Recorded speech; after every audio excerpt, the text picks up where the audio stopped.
Salut tout le monde, bon matin.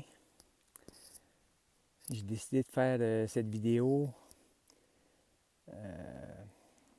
parce que, comme vous savez, avec tout ce qui se passe présentement, il y a tellement de divergences, il y a tellement de tensions entre nous, entre, entre nous. Je veux dire, on a créé tellement de tensions, on a créé tellement de peur, tellement de divisions.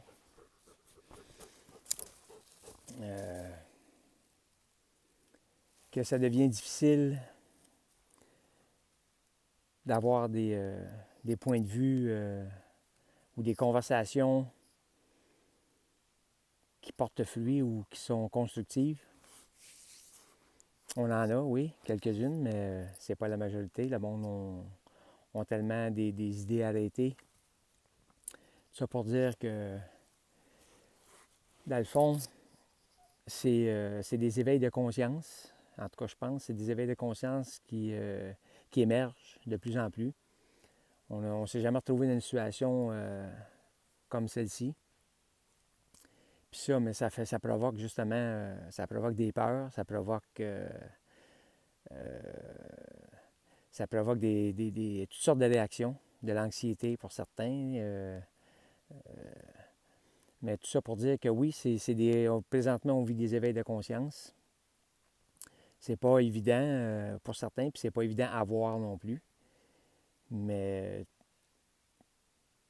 le but de ma vidéo ici, c'est plutôt pour vous demander ou vous emmener une autre approche. Peu importe votre façon de voir la situation, peu importe votre façon jusqu'à quel degré vous croyez à cette pandémie, à cette épidémie, à cette fausse pandémie, à cette fausse épidémie, peu importe. Peu importe de votre point de vue. Mon point n'est pas là. C'est simplement pour vous apporter une autre façon, une autre approche de tout ça. C'est les valeurs. Vos valeurs à vous. Mes valeurs à moi. Les valeurs des autres. Si on regarde depuis cet événement-là, ce que ça a changé, ce que ça a provoqué, là, on peut avoir, avec le recul, on peut voir tout ce que ça fait comme effet, tout ce que ça fait comme réaction. Il y en a qui vont dire, oui, c'est bénéfique pour la nature.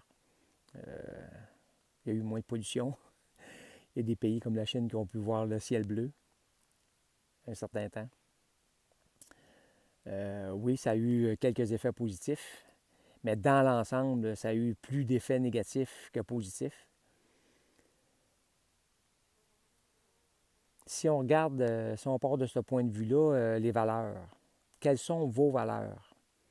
Quelles sont vos valeurs pour vos enfants? Quelles sont vos valeurs pour vous? Quelles sont vos valeurs pour les valeurs Quelles sont les valeurs de votre vie, dans le fond? Quelles valeurs vous apportez à votre vie? Quel sens que vous apportez à tout ça? Puis si on part de ce point de vue-là, mais là, c'est un peu ça, l'éveil des consciences, c'est de réaliser ce que vous voulez dans la vie. Comment vous voulez que la vie se dirige. Que souhaitez-vous dans votre vie? Que souhaitez-vous pour l'ensemble de l'humanité? Puis à partir de ce raisonnement-là, mais il faut prendre acte de c'est quoi nos valeurs, ce qu'on veut. Puis il faut faire des actions en ce sens. T'sais? Moi, avant que... Oh, dodo. Ouais. Moi, avant que je prenne action, c'est que mes valeurs ont été bouleversées. tant que j'étais en conformité avec ce que je voyais, j'étais capable d'accepter ça. Mais du moment que j'ai vu que tout s'effondrait, d'un sens, tous les valeurs que j'estimais justes et bonnes pour moi, mais aussi pour mon entourage, quand j'ai vu que ça s'écroulait, j'ai pas eu le choix de prendre position. Ça s'est fait tout seul. Parce que dans l'autre choix que j'avais, c'était de ne rien faire, d'être passif, de regarder tout ça aller, puis de ne pas réagir à ça. Puis ça, pour moi, c'était inacceptable.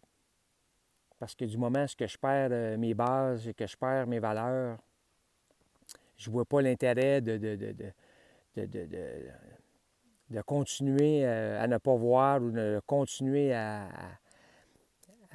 être aveugle à tout ça. Je le voyais, je le vois présentement. Tout est en train d'être bouleversé. Puis partez de ce constat-là. On le voit, les dommages présentement que ça fait partout sur la planète. Mais si on veut se concentrer juste ici, au Québec, si vous voyez ou constatez de quelle façon on est en train de vouloir nous diriger, les enfants à l'école, la porte du masque pour les enfants, tout le temps de leur cours, les isoler, sortir une classe à la fois, ne plus socialiser entre eux, leur imposer des mesures aussi drastiques d'être sur le point, ne pas bouger, de se laver les mains à répétition. Bon, mais tout ça c'est assez pour constater que ces valeurs-là, en tout cas pour moi, je ne veux pas imposer ces valeurs-là aux enfants, parce que c'est complètement, pour moi, aller à l'encontre d'une vie émotionnelle, spirituelle, physique, l'ensemble de la vie, dans le fond. Ça va à l'encontre de l'ensemble de la vie. Si on regarde aussi de quelle façon ça allait affecter les ménages, de quelle façon ça allait affecter les relations interpersonnelles, c'est aussi, ce n'est pas mes valeurs, parce que ça allait affecter d'une façon dramatique des milliers de personnes. Puis quand je dis des milliers, on parle toujours au Québec. Ça allait affecter des milliers de personnes à un tel point que la violence conjugale a augmenté. J'ai jamais vu aussi, ou en tout cas rarement vu, des parents d'un état de stress tel qu'ils ont fait des actes abominables, aller jusqu'à tuer leurs enfants. Il y a eu des divorces, taux d'augmentation de divorce. Il y avait des personnes qui réussissaient bien, qui avaient des compagnies à plus ou moins grande échelle, fiers d'avoir construit ce petit patrimoine-là, quand on sait que pratiquement 80 de l'économie québécoise est basée sur les petites et moyennes entreprises. Si je ne me trompe pas, c'est 80 pas loin. Puis là, on s'aperçoit que ces petites et moyennes entreprises-là, c'est des personnes comme vous et moi qui ont pris le courage en deux mains, qui ont décidé de dire, bien, je vais peut-être être en meilleure position si je pars mon entreprise. Plusieurs l'ont fait, plusieurs étaient heureux, plusieurs vivaient bien de ça, sans nécessairement être des multinationales, bien, vivaient bien. On s'aperçoit que toutes les mesures qui ont été prises, ça a été des mesures qui ont nui énormément, à un tel point que je pense que les derniers chiffres, c'était 18 000 faillites d'entreprises au Québec. Là, si on continue dans la zone grise, si on peut dire, parce qu'il n'y a jamais de blanc et jamais de noir. Si on continue dans la zone grise, on commence à réaliser le taux de suicide chez les jeunes. Ça aussi, c'est peu parlé, mais c'est des faits. Le taux de suicide élevé, c'est les jeunes. Le taux d'anxiété en augmentation, c'est une grande partie de la population. Les mesures mises en place, les mesures sanitaires mises en place. Je peux comprendre aussi qu'il y a une certaine majorité, une certaine masse de la population qui n'ose pas trop contester ces mesures-là. Soit par, comme je dis souvent, soit par la peur, parce que c'est juste à partir, je crois, c'est juste à partir de la peur, puis si on ajoute le jugement de l'autre, qui fait qu'on ne se rebelle pas ou on ne s'oppose pas à des conditions que l'on sait de toute façon stupides, que l'on sait inadéquates, que l'on sait délétères pour notre santé. On ne s'oppose pas à ça parce que, pour ces raisons-là, le jugement de l'autre, la peur, la conformité. Mais si on part du point de vue que ce sont quoi nos valeurs? Qu'est-ce qu'on veut vraiment pour notre vie? Qu'est-ce qu'on veut vraiment comme société? Mais là, on n'a pas même le choix de s'arrêter. À moins que si vos valeurs sont la passivité, puis de dire, ben moi, je trouve que c'est correct. Tout ce que ça engendre comme problème de société. Si ce sont vos valeurs, c'est correct. Les valeurs ne sont pas discutables. Mais avec mon ressenti, je pense pas que ces valeurs-là soient le lot de beaucoup de personnes. Je pense qu'on aspire tous à avoir une vie heureuse, une vie épanouie, une vie d'abondance. Je pense que la majorité des personnes abondent dans ce sens-là. Puis présentement, ce que l'on voit, cette polarité-là, ce choc de conscience, comme je dis, c'est une évolution de conscience. On n'a pas le choix. On est provoqué à évoluer puis à réaliser que tout ce qui se passe présentement n'a pas de sens ou a du sens pour certains. Mais il faut s'arrêter. Il faut vraiment s'arrêter. Puis, comme je dis, il ne faut pas banaliser ce qui se passe présentement. On l'a peut-être fait un peu trop longtemps pour se rendre compte, pour qu'on puisse nous imposer ces règles-là. Je pense que qu'est-ce qui se passe présentement, c'est des ballons d'essai, comme on dit. On est en train de voir jusqu'à quel point la population accepte, jusqu'à quel point la population peut monter en énergie négative entre nous. On est en train vraiment de faire des tests, à savoir jusqu'à où, en tout cas, on est capable de nous imposer des mesures que l'on sait, inadéquates, parce que tous les chiffres le démontrent. Encore là, si on n'est pas au courant des statistiques, c'est plus ou moins normal. Il faut avoir pris conscience là, depuis le temps. Là. Quand on a vu les mesures mises en place, on a commencé, en tout cas, il y a une partie de la population qui a commencé à être curieuse et à s'éveiller, à savoir si toutes ces mesures-là étaient nécessaires. On a commencé à fouiller, on a commencé à aller voir les statistiques. Puis à partir de là, si on voit les statistiques, si on regarde tous les médecins, si on regarde toutes les dénonciations présentement qui se passent partout sur la planète, on peut savoir que ces mesures-là ne sont plus adéquates, ne sont plus pertinentes. Fait que du moment où on commence à réaliser que ces mesures-là sont un peu stupides à appliquer, mais là, il faut juste prendre conscience de tout ça, là, qu'il y a quelque chose qui ne va pas bien. Tu sais, des mesures comme pas mal tout le monde s'en rend compte, là. Si j'arrive au restaurant, je peux commander à la caisse avec un masque, parce que là, à la caisse, le virus est là, présentement, à la caisse. la caissière au restaurant me dit tu es obligé d'avoir ton masque ici, mais si tu sois à la table, tu vas pas enlever ton masque, le virus n'y va pas. Fait qu'on voit comment c'est risible. Puis tout le monde, la majeure partie du monde s'en rend compte comment c'est risible. Fait qu'on voit bien que c'est des mesures imposées, non pas parce que c'est des mesures sanitaires, puis c'est important parce que ça peut empêcher la propagation du virus. Ce n'est pas ça, la raison n'est pas ça. C'est voir jusqu'à où on est soumis, je crois. Puis il y a plein de mesures comme ça. Là. 10 personnes et moins, le virus, il est conscient que vous êtes juste 10.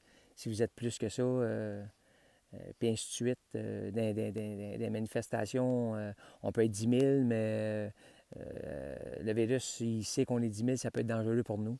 Puis si on est 250 et moins, comme le monsieur, c'est un peu... je suis peut-être un peu trop poli pour lui, mais je vais garder le respect pour ceux qui ont un respect pour lui. Monsieur Arruda qui nous impose ces règles-là, sans fondement, puis qu'on n'est pas capable aussi on n'est pas capable d'avoir un discours autre que la peur, puis la distanciation, puis le masque et tout ça. Il s'occupe de la santé, là, ce monsieur-là. Là. Il s'occupe de la santé, puis on n'a jamais entendu parler de d'autres alternatives pour notre système immunitaire. Il y en a plusieurs alternatives pour notre système immunitaire. Le renforcer, le soleil, respirer de la bonne air, aller se promener dans le bois, être dans un état d'âme qui est un peu plus calme et réceptif. Mais tout ça, on n'entend pas parler de ça. Fait que c'est pour ça qu'à partir de là, il faut commencer à prendre conscience, puis il faut aussi, il ne faut pas avoir peur. Je pense aussi, en tout cas, à force de débattre avec du monde, puis de débattre encore, là, c'est un mot qui est un peu négatif, à force de dialoguer de toute cette situation-là avec plusieurs personnes, je peux commencer à me rendre compte que le monde n'ose pas parler, n'ose pas s'affirmer, n'ose pas n'ose pas aller à l'encontre des mesures qui nous sont imposées, bien gros par la peur du jugement. Le monde a peur d'être jugé. Le monde a peur de dire ben, si je pense comme ça ou si j'appuie tel groupe ou telle personne, mon entourage va me juger. Puis si ce n'est pas par le jugement, c'est beaucoup par la peur. Je réalise qu'il y a beaucoup de personnes qui n'ont pas fait ce travail-là de recherche ou qui n'ont pas fait ce travail-là d'analyse en disant après quelques mois, là, je peux commencer à avoir une meilleure idée de ce qui se passe. On le voit, là, vous le ressentez aussi, là, que c'est pas la grosse catastrophe annoncée. On le constate. Oui, il y en a plusieurs personnes qui ont attrapé la COVID. On a des témoignages. Même moi, dans mon entourage, j'ai des témoignages. Mais c'est pas la chose, c'est pas la grosse épidémie annoncée. On est libre à certaines personnes d'y croire. Mais comme je dis, c'est vraiment l'état de panique ou l'état de peur qui fait qu'on est figé puis qu'on n'ose pas trop se poser de questions. Présentement, je pense on est rendu à un stade qu'il faut se poser ces questions-là. Puis il faut aussi réaliser que par les mesures sanitaires qu'on est en train de nous imposer, tu sais, on a beau dire, quand on entend c'est une dictature, on se dirige vers une dictature molle, une dictature douce. Mais si on regarde toutes les mesures mises en place, oui, on s'en va vers vraiment une forme de dictature sournoise qu'on ne voit pas trop venir, qu'on nous impose tranquillement. On nous enlève tranquillement, pas vite, certaines possibilités d'avoir un discours différent du discours officiel, ou au moindrement qu'on diverge d'opinion par rapport à ce qu'on nous impose. On se fait passer tout de suite pour des conspirationnistes. On nous dépeint partout dans les médias de masse comme étant des personnes qui on n'a pas la capacité logique d'avoir un raisonnement différent sur les événements. Puis ça fait en sorte qu'on tente de discréditer le 20-25 % de la population qui commence à se rendre compte que ça ne va pas bien, puis que les règles qu'on nous impose, c'est des règles liberticides. Fait que tout ça pour dire qu'il faut vraiment que vous vous arrêtiez, puis que vous vous posiez la question, ce sont quoi vos valeurs à vous? Qu'est-ce que vous voulez comme société? Qu'est-ce que vous voulez pour vos enfants? Qu'est-ce que vous voulez pour vous? Est-ce que présentement, tout ce qui se passe, là, est-ce que présentement, ce sont vos valeurs à vous? Ce sont vos rêves, vos aspirations pour une société meilleure? Fait que ça, on est rendu là présentement. C'est pour ça que j'appelle ça des éveils de conscience. On s'en va, j'ose le dire, quasiment vers des sauts quantiques. Puis il faut participer à ça. Il ne faut pas être à l'écart, puis par peur, par jugement, par la non-information. Il ne faut pas être à l'écart de ça. Il faut plonger là-dedans. Il faut apporter les gens avec une nouvelle compréhension. Puis ce qui s'en vient, c'est beau, c'est pas évident. Ce qui s'en vient, pas pour l'instant, parce qu'on va avoir possiblement des événements un peu plus difficiles à traverser.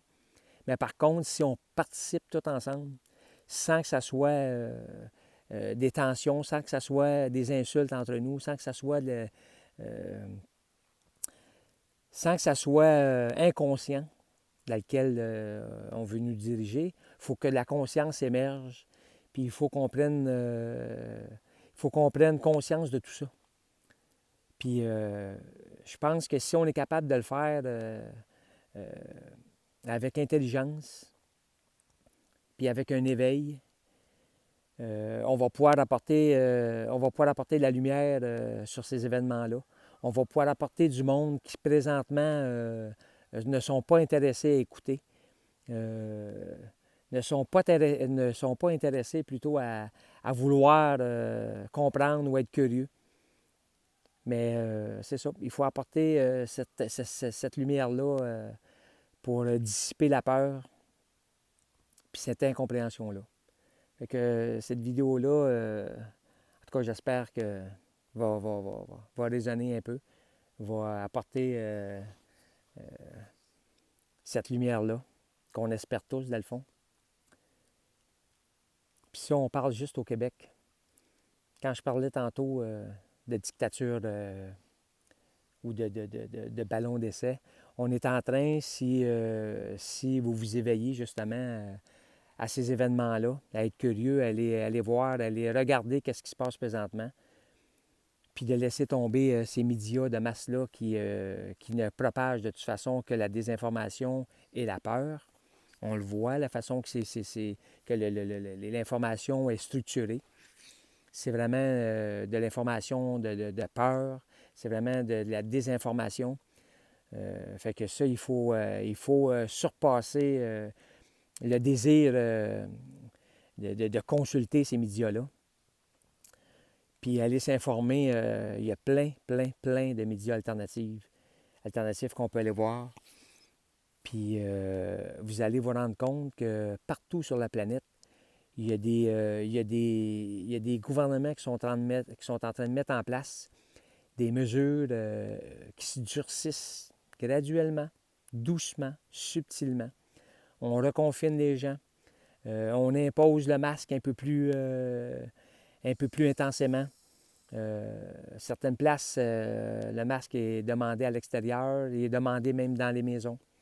Il y a des lois qui sont en train de se mettre en place pour retirer des enfants de leur milieu familial sous prétexte que c'est pour leur bien, pour une question sanitaire. Tout ça, c'est toutes des petites mesures que si on ne porte pas attention, on ne s'en rend pas compte. Mais ces mesures-là sont en train d'être mises en place, sournoisement, comme je dis. Puis si on ne s'en rend pas compte, il y a un parallèle que je veux faire avec la grenouille. Je ne sais pas si vous savez, c'est toujours un peu amusant, mais aussi révélateur de ce qui se passe présentement. Si vous mettez une grenouille dans un chaudron à l'eau froide, puis que vous ouvrez le rond, mais la grenouille va rester dans l'eau. Tant que l'eau va monter en température, puis la grenouille ne se rendra pas compte qu'on est en train de chauffer l'eau, au point que vous allez pouvoir la faire bouillir dans l'eau sans que la grenouille saute en dehors du chaudron. Parce que c'est comme ça. Elle ne se rendra pas compte du superfuge, si je peux dire, mais elle ne se rendra pas compte de ce qui se passe.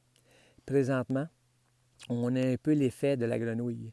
On ne se rend pas compte présentement que les lois sont en train de se durcir, que les méthodes mises en place ne sont pas pour notre bien, comme avec tout ce que j'ai énuméré précédemment. Si vous êtes conscient de ça, vous vous rendez compte que ce n'est pas pour notre bien, parce que c'est aller à l'encontre du bien-être collectif. Fait que tout ça, oui, le risque, c'est un peu d'être comme la grenouille dans son chaudron d'eau, puis qu'on voit les événements, puis qu'on ne réagit pas. Fait que ceux qui réagissent, ceux qui se lèvent, mais il ne faut pas les traiter de complotistes ou de personnes insensées ou de personnes stupides parce qu'eux pensent différemment. Ce sont un peu les lumières qui s'élèvent en disant « Si vous ne le voyez pas, je pense qu'on peut vous apporter un autre éclairage sur ce qui se passe parce que nous, on le voit. » Fait que participez plutôt ou tentez de comprendre ce qui se passe. Parce qu'on ne peut pas dire que 20-25 % de la population sont toutes des complotistes ou sont toutes stupides. Puis là, je parle juste au Québec. Il y a des millions présentement, là, partout sur la planète. Là. 2000 chercheurs en Allemagne, des médecins et tout ça. Tout ça pour dire que soyez plutôt à l'écoute de vous-même. Soyez à l'écoute de votre ressenti. Vous savez intérieurement ce qui se passe. Vous savez intérieurement si c'est bien ou si c'est mal. Vous savez c'est quoi vos valeurs. Fait que projetez votre lumière, projetez vos valeurs, puis n'ayez pas crainte de ce que l'autre va penser parce que vous participez à une manifestation ou vous participez à cet éveil-là. Soyez les agents du changement, comme on dit. Soyez des personnes fières de réaliser ou de faire réaliser aux autres ce que vous voyez, puis que vous ne voulez pas participer à cette sorte de société, cette nouvelle norme sociétale qu'on veut nous imposer, puis qui est dit de toute façon. Puis ce gouvernement mondial qui est en train de se mettre en place, qui est dit depuis 20-30 ans par tous nos dirigeants, puis que présentement ne se cache plus pour le dire puis le mentionner. Fait que pour ne pas étirer cette vidéo qui est déjà trop longue, je m'excuse. C'est ça. Allez-y avec votre ressenti. Propagez l'amour, la lumière que vous avez à l'intérieur de vous. Puis vous en avez. Vous vous débordez de ça. Puis allez en paix.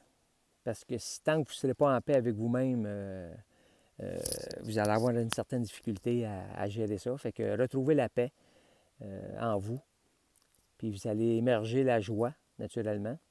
Puis quand on est en paix et on est en joie, là, on peut propager l'amour qui est en nous. Fait que retrouver la paix, cesser d'avoir peur, retrouver la joie de vivre, de socialiser, de serrer dans vos bras vos proches, sans la crainte d'un méchant virus invisible. Faites-vous confiance. Vous avez un bon système immunitaire. Puis si vous êtes le moindrement un peu plus faible, mais prenez les précautions, oui, d'usage. Mais tout ça pour dire, allez dans l'amour, propagez votre lumière. Puis si ça vous tente, mais faites des vidéos vous aussi. Affirmez-vous à votre façon pour éclairer peut-être les gens qui ont besoin de votre lumière. Cela étant dit, bonne journée. Puis partagez si cette vidéo-là vous appelle. Bonne journée.